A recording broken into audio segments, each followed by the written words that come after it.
Vamos a continuar, hermanos, en nuestro estudio sobre Génesis. Y hoy vamos a estar meditando en el capítulo 43 de Génesis. Les pido perdón porque ahí en las diapositivas salió varias veces 34 en el primer servicio, pero ya lo compusimos. Gracias, Roger. Es 43, Génesis 43. Génesis 43 tiene ciertas dificultades para su lectura e interpretación, y no digo esto como una justificación. Pero lo que sucede es que algunos estudiosos consideran que de hecho la narración que vamos a empezar a ver en Génesis 43 no termina en Génesis 43, sino que de hecho termina hasta Génesis 45. Pero no tengan pena, nos vamos a quedar solo en Génesis 43 hoy. Imagínense 3 capítulos de Génesis en un solo sermón. Terminamos noqueados o dormidos. Así que vamos a quedarnos en Génesis 43 hoy y vamos a extraer de esta parte del texto lo que Dios ha preparado para nosotros hoy. Rápidamente quisiera que recordemos simplemente el contexto de esta historia. ¿En dónde estamos en este momento de la historia? José ha prosperado en Egipto. José ha llegado a ser alguien muy importante. De hecho, ha llegado a ser el segundo al mando en Egipto. Toda la tierra, a excepción de Egipto, estaba pasando por un tiempo de hambruna. Jacob, el papá de José y sus hermanos, al saber que había comida en Egipto, envía a sus hijos a comprar comida. Al llegar los hermanos de José a Egipto, José los reconoce a ellos, pero ellos no lo reconocen a él. Y los detalles de ese encuentro, pueden regresar a la prédica del domingo anterior y ver esos detalles. Pero finalmente ellos regresan a su tierra, a Canaán, con alimento, pero sin uno de sus hermanos. ¿Se recuerdan?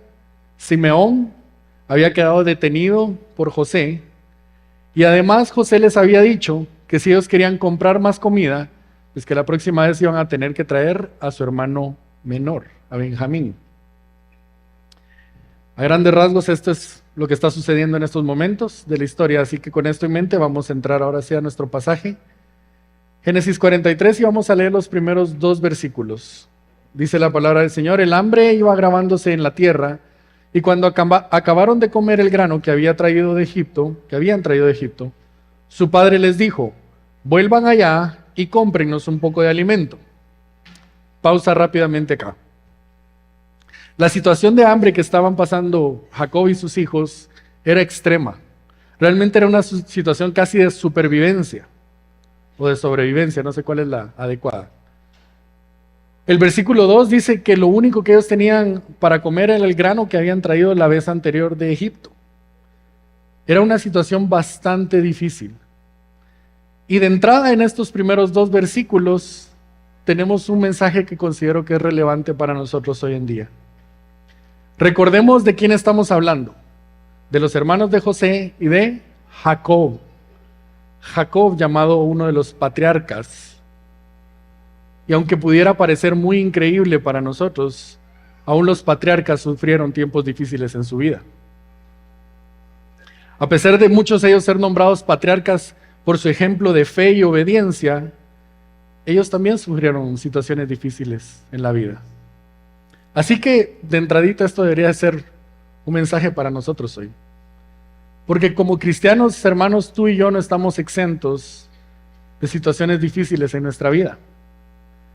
Es más, si a ti, querido hermano, te han prometido que tus problemas se iban a acabar si te conviertes a Jesús, déjame decirte que te han mentido. Es más, convertirte en cristiano solo promete otro montón de problemas. Y no lo digo yo, lo dice la palabra del Señor. Y cada uno creo que podríamos dar fe de nuestras situaciones de vida. Pero la palabra del Señor por lo menos menciona que vamos a sufrir persecución, que vamos a tener que negarnos a nosotros mismos y que todos los días tenemos que llevar nuestra cruz. Ese mensaje, hermanos, de que los problemas se acaban cuando vienes a Cristo, no solo es un mensaje que es mentira, pero es un mensaje que es cruel, porque nos hace vivir en una ilusión negando aquellas cosas que nosotros experimentamos cada día, tratando de encontrar una solución mágica para esas cosas, en lugar realmente de mostrarnos la verdad del Evangelio que alumbra aún en esos momentos difíciles de nuestra vida. Vamos a continuar leyendo del verso 3 al 7. Dice, pero Judá le respondió, aquel hombre es José, su hermano, pero ellos no lo saben, claramente nos advirtió, no verán mi rostro si su hermano no está con ustedes, refiriéndose a Benjamín. Si envías a nuestro hermano con nosotros, descenderemos y compraremos alimentos, pero si no lo envías, no descenderemos, porque el hombre nos dijo, no verán mi rostro si su hermano no está con ustedes. Entonces Israel respondió, ¿por qué me han tratado tan mal, informando al hombre que tenían un hermano más? Pero ellos dijeron, el hombre nos preguntó específicamente acerca de nosotros y nuestros familiares, diciendo, ¿vive aún su padre? ¿Tienen otro hermano? Y nosotros contestamos sus preguntas.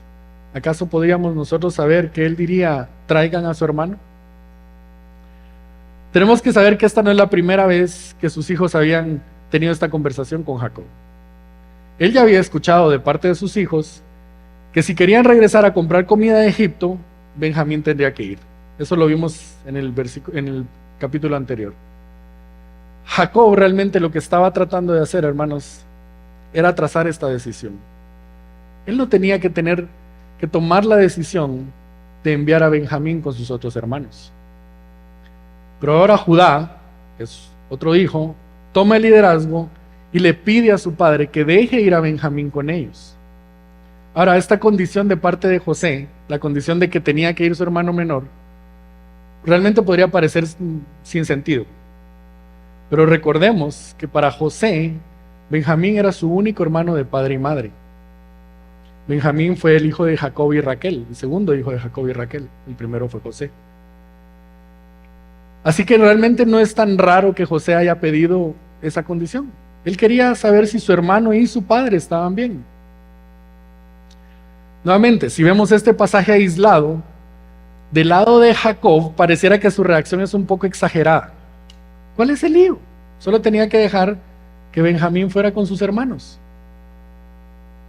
Pero recordemos nuevamente, para este punto Jacob prácticamente había perdido dos hijos. Uno, José, que en su mente había sido devorado por una fiera, y Simeón, que estaba preso en Egipto, pero realmente él no tenía mucha certeza de que Simeón seguía vivo. Entonces él prácticamente estaba sin dos hijos. Así que realmente la reacción de Jacob no es exagerada. Versos 8 al 10 dice, y Judá dijo a su padre Israel, envía al muchacho conmigo, nos levantaremos e iremos para que vivamos y no perezcamos.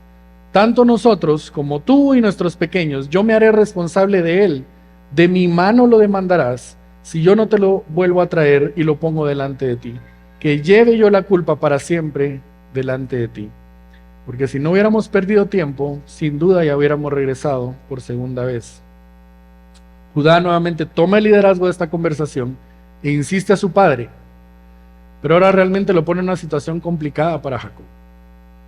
Judá, él toma la responsabilidad por la vida de Benjamín y promete que si Benjamín no regresa, él llevaría la culpa para siempre.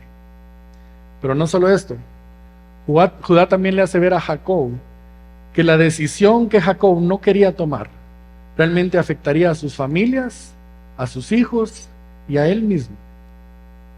Y esto representa una gran responsabilidad para Jacob. Realmente muchas personas dependían de la decisión que él iba a tomar. Judá básicamente le dice, déjanos ir con Benjamín, porque si no, de todos modos, Benjamín, tú, nuestros hijos y nosotros nos vamos a morir de hambre. No sabemos exactamente cuánto tiempo dura esta conversación, pero podemos ver que Jacob estaba queriendo postergar esta decisión todo el tiempo que fuera posible. Judá le dice que si los hubiera dejado ellos, ya hubieran ido y regresado 2 veces. Y ese es un momento para detenernos nuevamente y hacer una reflexión. ¿Hay alguna decisión, hermano, que tú estás postergando? ¿Hay alguna decisión o alguna situación que tú no quieres enfrentar? ¿Has estado procrastinando esa decisión por mucho tiempo? El tema, hermanos, es que procrastinación, aunque me cuesta decirlo, pronunciarlo, pero realmente esto no solo es un tema de productividad en nuestro trabajo. Procrastinación no solo tiene que ver con el montón de papeles que yo tengo acumulados en mi escritorio. La procrastinación, hermanos, puede llegar a ser pecaminosa en muchos sentidos. Hay personas que dependen de esa decisión que tú no quieres tomar. Quizás aún, hermano, la vida de alguien está en riesgo porque tú no quieres enfrentar esa decisión.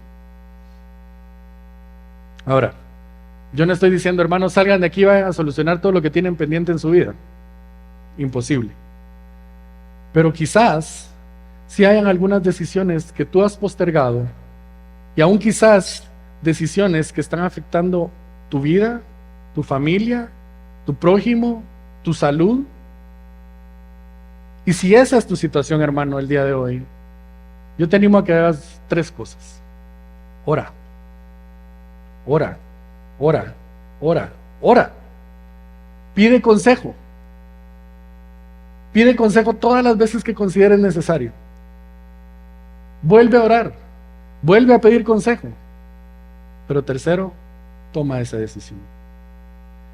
Toma esa decisión, hermanos. Enfrenta esa situación y confía en que Dios está en control del resultado.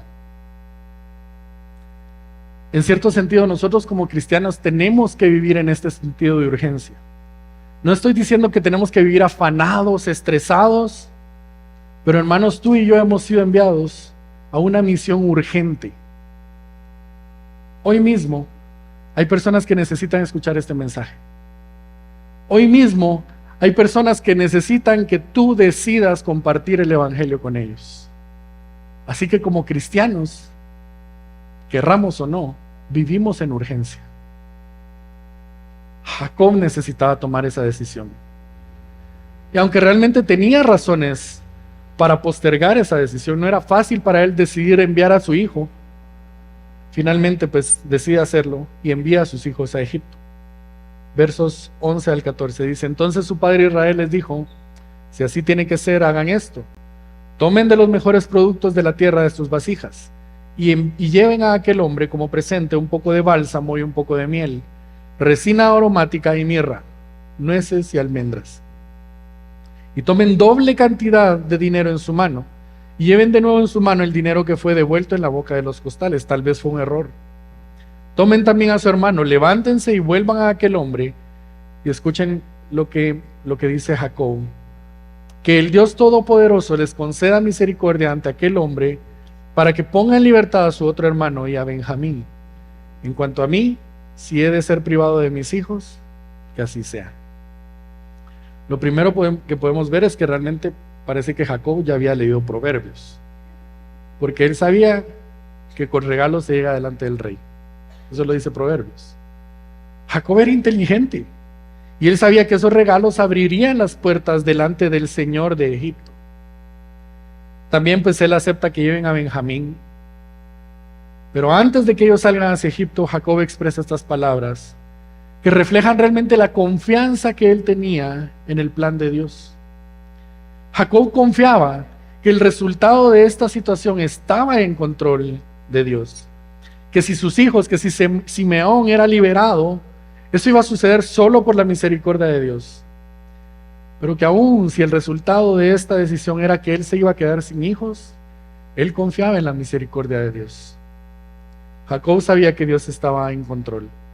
Y esas palabras que Jacob expresa de ninguna manera eran palabras de indiferencia. Jacob no les dijo: bueno, vayan pues a ver qué pasa, ni modo, ya qué insistidera. Tampoco eran palabras de incertidumbre. Jacob no dijo: no sé qué va a pasar, pero vayan, arriesguémonos. Estas eran palabras de confianza en la voluntad soberana de Dios. El doctor Steven Lawson menciona en esta oración de Jacob 3 verdades acerca de Dios que yo creo que son importantes para nosotros hoy también.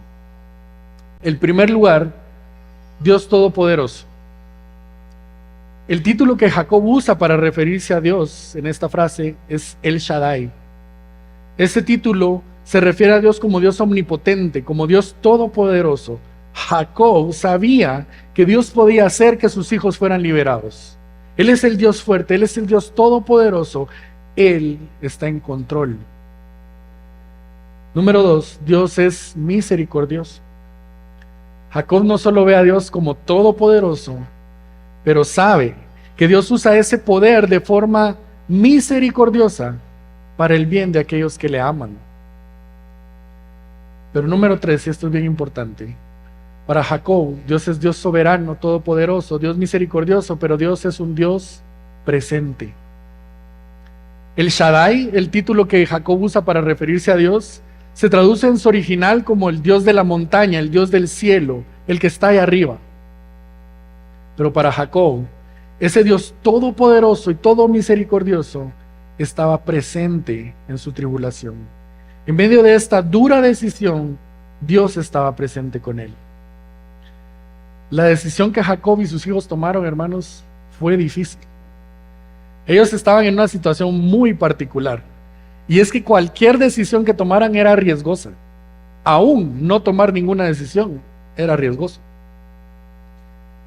Si ellos se quedaban en Canaán y no iban a Egipto, ¿qué iba a pasar? Se iban a morir de hambre. Bueno, entonces, si iban a Egipto, pero no llevaban a Benjamín, no iban a poder comprar comida. Ok, bueno, entonces van a Egipto, llevan a Benjamín, pero aún ellos estaban en riesgo, y eso lo vamos a ver más adelante. Porque ellos tenían miedo de ser encerrados por el dinero que se habían llevado la vez pasada. O quizás les iban a dejar comprar el alimento y regresar a su casa, pero quizás iban a tener que dejar ahora a Benjamín. Ellos no sabían. Todo era un riesgo. Y era una situación tan incierta, pero su padre los envía confiando en la misericordia de Dios, confiando en que cualquiera que fuera el resultado de su decisión, Dios está obrando su buena voluntad para ellos. Romanos 8:28. Y sabemos que para los que aman a Dios, todas las cosas cooperan para bien. Esto es, para los que son llamados conforme a su propósito. Jacob conocía esta verdad.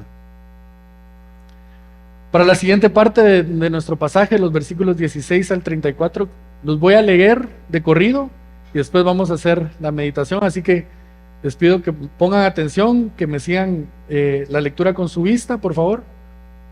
Empezamos en versículo 16. Cuando José vio a Benjamín con ellos, dijo al mayordomo de su casa: haz entrar a estos hombres a casa y mata un animal y prepáralo, porque estos hombres comerán conmigo al mediodía. El hombre hizo como José le dijo y llevó a los hombres a casa de José.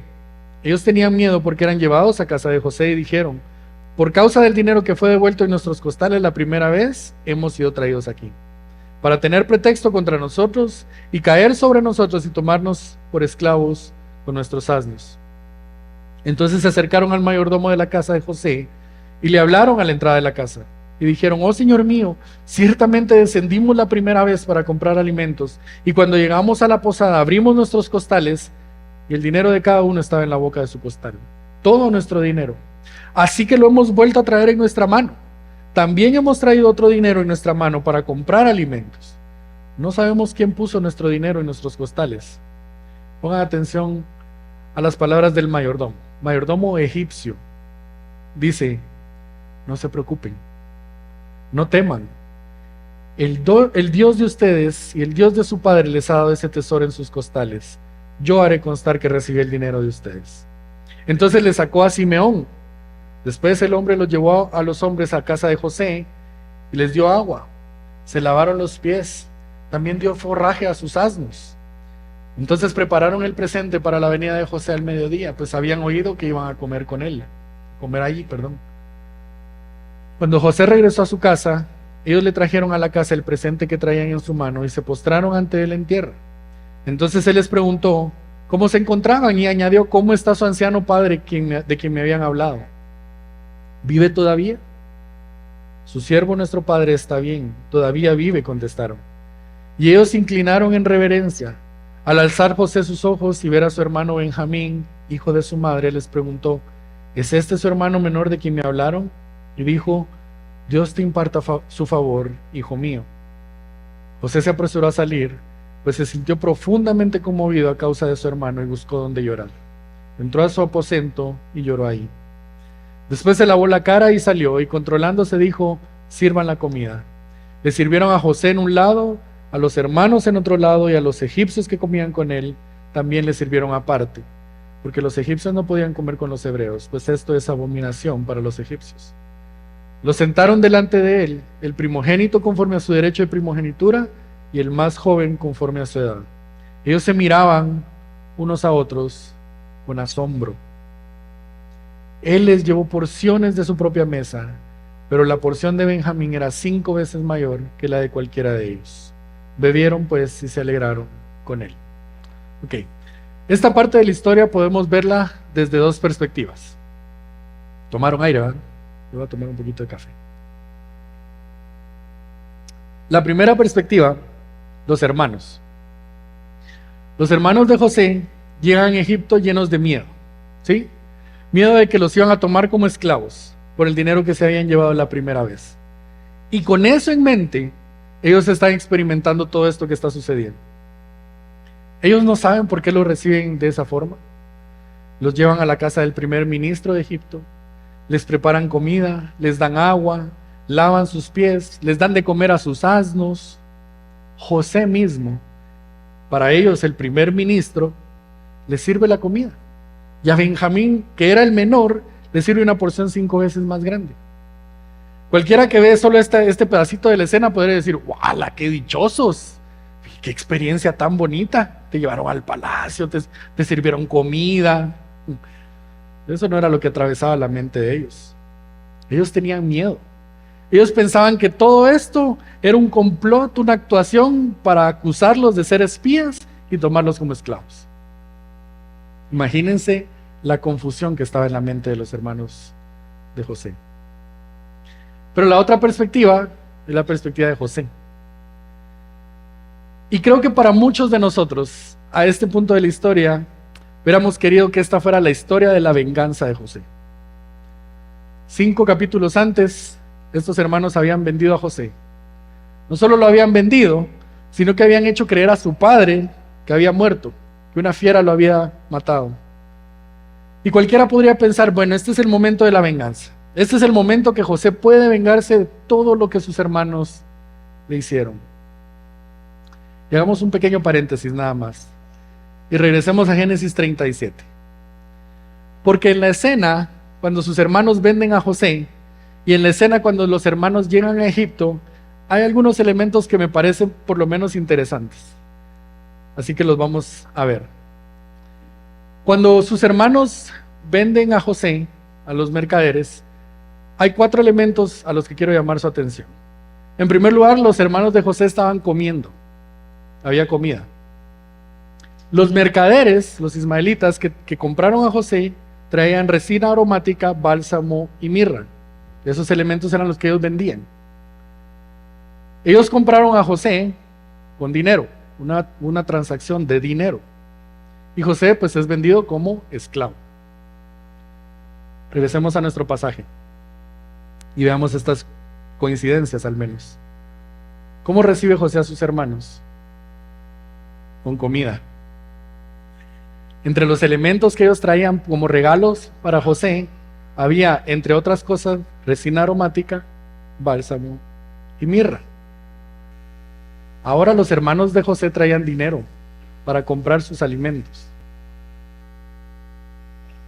Pero ahora eran ellos, los hermanos de José, quienes tenían miedo de convertirse en esclavos. No sé si ustedes lo logran ver, pero como que la historia se dio vuelta. Habían pasado un poco más de 20 años desde la última vez que José había visto a sus hermanos, y esa última vez literalmente los vio desde el fondo de un pozo. Y después fue vendido como esclavo. Pero ahora las cosas eran diferentes. José ya no estaba metido en un pozo, sino todo lo contrario. Él estaba en la cima del poder de Egipto. Ya no era un esclavo, sino que ahora sus hermanos eran los que tenían miedo de terminar como esclavos. José ahora tenía el suficiente poder para vengarse de sus hermanos, para hacerlos pagar por lo que le hicieron. Pero José decide hacer todo lo contrario. Sin duda, hermanos, que el corazón de José había sido guardado por Dios. Y cuando ve él a sus hermanos, y en especial ve a Benjamín, su corazón se alegra. Se conmueve de tal forma que no logra contener sus llantos, y él se tiene que ir a su cuarto a llorar, para que ellos no supieran qué era lo que estaba pasando. ¿Realmente los hermanos de José merecían un castigo? Ellos habían vendido a su hermano, habían mentido a su padre, y ahora ellos vivían con la culpa del dinero que se habían llevado la vez anterior. Cuando ellos regresan de su primer encuentro con José, ellos regresan llenos de culpa por lo que le habían hecho a su hermano. Y ahora están llenos de miedo porque los iban a tratar como a ladrones y tomarlos como esclavos. Pero las acciones de José, hermano, convierten esta potencial historia de venganza en una historia de bondad inmerecida. Ellos, los hermanos de José, temían lo peor, pero recibieron lo mejor. Ellos temían ir a prisión, ¿y en dónde terminan? En el palacio. Ellos temían, ser tratados como ladrones, pero en su lugar son tratados como dignatarios en el palacio real. En lugar de recibir de José un enojo incontrolable, ellos reciben de José aún el control de sus propias emociones, que él decide ir a llorar aparte.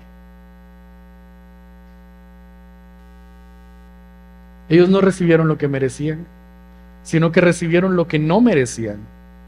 Ellos recibieron misericordia y bondad en lugar de venganza y castigo. Ellos aún tratan de explicar y justificar su situación delante del mayordomo de José, y le explican que ellos habían traído de regreso el dinero que habían tomado la primera vez, pero y que aún traían más dinero para comprar más comida. Y por sorprendente que parezca para ellos, esto era verdad. Parece que ellos también estaban aprendiendo su lección, y esta vez la verdad fue su mejor defensa. Así que el mayordomo de José, hermanos, seguramente él ya había escuchado de Dios de parte de José. Porque escuchen las palabras que les dice a los hermanos de José: no se preocupen, no teman. Imagínense, hermanos, escuchar esas palabras en ese momento. No se preocupen, no teman. El Dios de ustedes y el Dios de su padre les ha dado ese tesoro. Realmente no creo que había mejores palabras para los hermanos de José en ese momento. No teman, no se preocupen, Dios está en control. Quisiera terminar hoy rápidamente con 3 aplicaciones para nosotros. En primer lugar, creo que vale la pena meditar, hermanos, en nuestras relaciones, nuestro trato con nuestros semejantes, en nuestras relaciones con nuestro prójimo. Hoy precisamente oramos para que Dios nos permita restaurar relaciones. Pero la pregunta de reflexión para ti hoy es: ¿estás tú dispuesto a extender gracia a aquellos que te han hecho algún mal? ¿Tienes alguna situación pendiente de enfrentar con algún familiar, con algún amigo, con algún hermano? ¿Estás tú dispuesto, hermano, a olvidar el pasado y a obrar bajo la voluntad de Dios en esa situación? Porque es importante, hermano, resaltar que la actitud de José hacia sus hermanos estaba profundamente enraizada en una convicción. Y esa convicción él la expresa en Génesis 45. Génesis 45, cuando él ya se revela a sus hermanos y les dice: hey, no tengan pena, yo soy su hermano José. Imagínense la cara de sus hermanos. El que ustedes vendieron, el que ustedes quisieron matar, ese soy yo. Yo soy José. Y escuchen, hermanas, yo soy su hermano José, a quienes ustedes vendieron en Egipto. Ahora pues no se entristezcan, ni les pese el haberme vendido, pues para preservar vidas me envió Dios delante de ustedes. Hermanos, imagínense esa convicción de José. En el versículo 7 dice: Dios me envió delante de ustedes para preservarles un remanente en la tierra y para guardarlos con vida mediante una gran liberación. José pudo olvidar el pasado y perdonar a sus hermanos, porque él confiaba en Dios. Él confiaba en que todo lo que sus hermanos habían querido para él, para mal, había servido para cumplir el plan de Dios para su vida. La pregunta nuevamente: ¿estás tú dispuesto a extender gracia a aquellos que te han hecho mal? La segunda aplicación para nosotros: quizás tú estás viviendo en este momento una situación en la que te sientes temeroso, en la que te sientes inseguro. Quizás tienes temor de lo que el día de mañana va a traer. Quizás sientes temor de enfrentar alguna situación. Mi mejor consejo para ti, hermano: habla la verdad. Sé honesto. Eso no era natural para los hermanos de José. Pero en el momento realmente decisivo, ellos toman la decisión correcta, hablan la verdad, son honestos y escucha las palabras que vienen de parte del Señor para los hermanos de José. No te preocupes, no temas. Dios está en control. Él está permitiendo todas las situaciones alrededor de ti para acercarte más a Él, para hacerte más como Jesús. Así que, hermano, no te preocupes, no temas. No sé si este dato es realmente acertado. Consulté con nuestros mejores teólogos adentro de la Iglesia Reforma y no me lo pudieron confirmar. Pero dicen algunos sitios en internet que la frase "no temas" aparece 365 veces en toda la Biblia. No tuve el tiempo de leer toda la Biblia, hermanos, perdónenme. Supongamos que sí, tenemos un "no temas" para cada día de nuestra vida. Pero supongamos que no es así.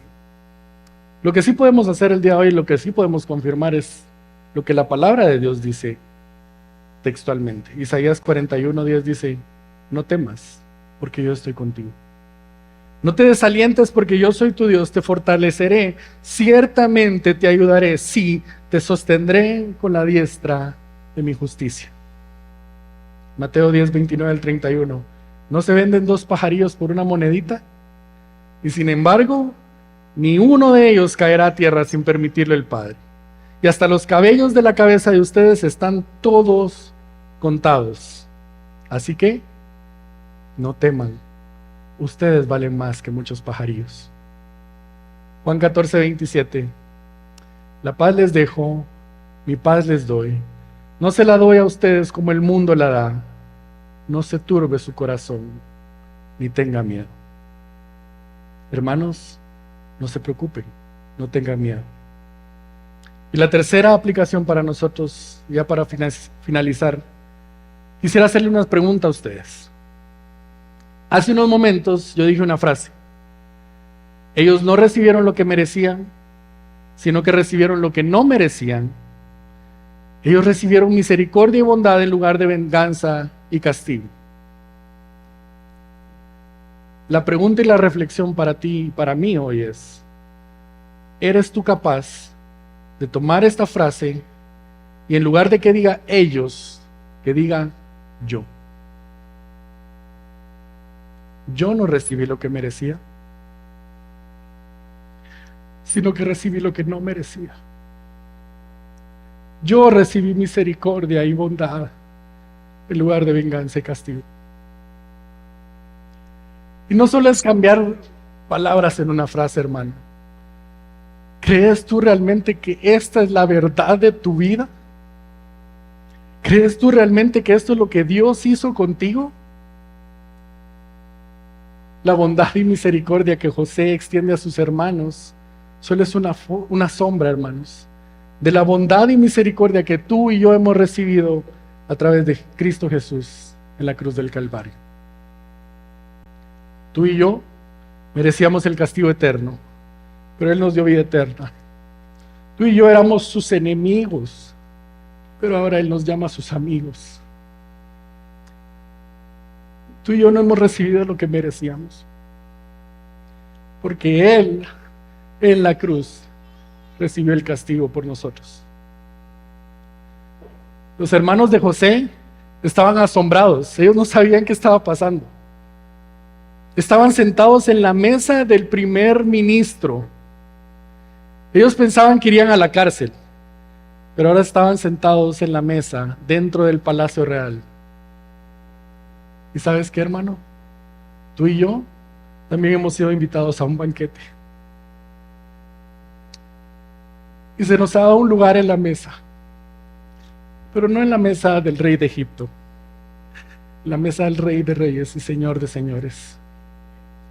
Y Él mismo nos ha servido para que nosotros participemos de su mesa. Así que, queridos hermanos, les voy a invitar a que nos pongamos de pie y que alabemos a nuestro Señor, hermanos, con ese mismo asombro que los hermanos de José tenían y con ese mismo agradecimiento, como aquellos que estaban condenados, pero han sido perdonados.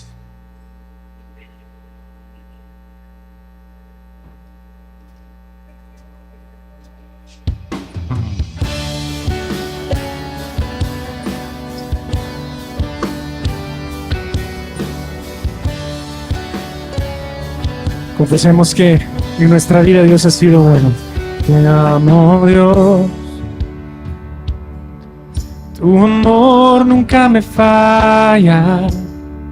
Mi existir en tus manos está.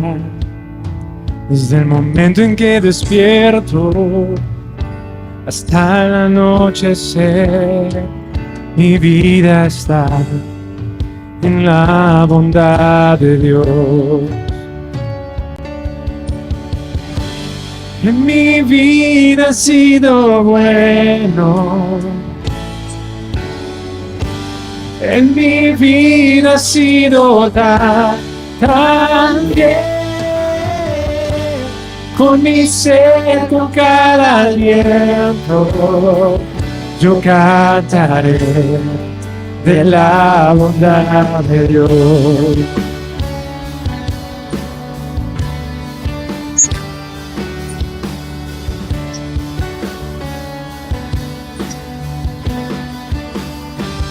Llamo tu voz,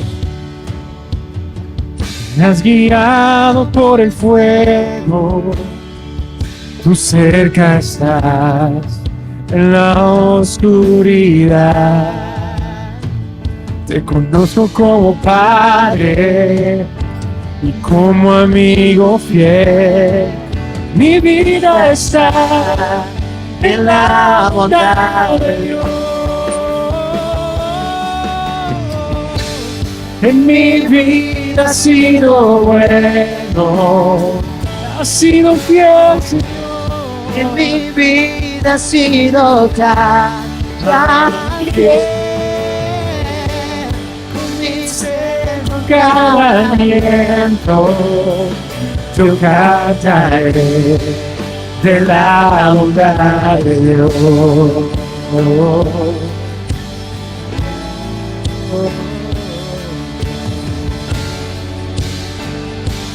Cantemos: tu amor y tu bondad siempre me seguirán. Tu amor y tu bondad siempre me seguirán. Tu amor y tu bondad siempre me seguirán. Todo lo que soy te lo entrego hoy, a ti me rendiré.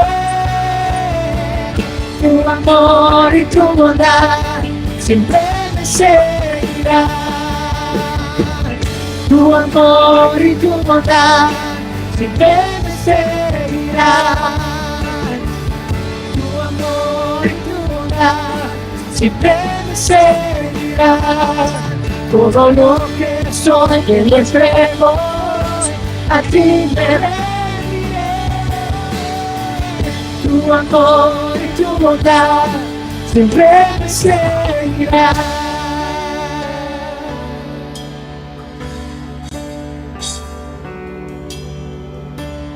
Cantemos juntos: en mi vida ha sido bueno. En mi vida ha sido bueno.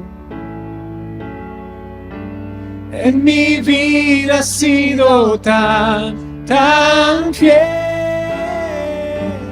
con mi ser, con cada aliento, yo cantaré de la bondad de Dios. Una vez más, en mi vida tú has sido bueno. En mi vida has sido bueno. En mi vida tú has sido, En mi vida has sido tan fiel. Con mi ser, con cada aliento, yo cantaré de la bondad de Dios. Tu amor y tu bondad, tu amor y tu bondad siempre me seguirá. Tu amor y tu bondad siempre me seguirá. Todo lo que soy te lo entrego, a ti me rendiré. Tu amor y tu bondad siempre me seguirá.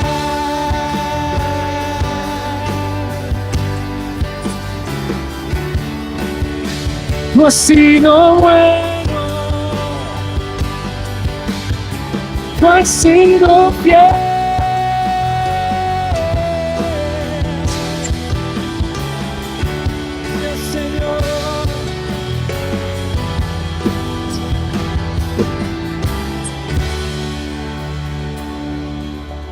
Señor, gracias porque en nuestra vida has sido bueno. Gracias porque nosotros éramos como los hermanos de José. Gracias porque tú nos diste gracia y misericordia.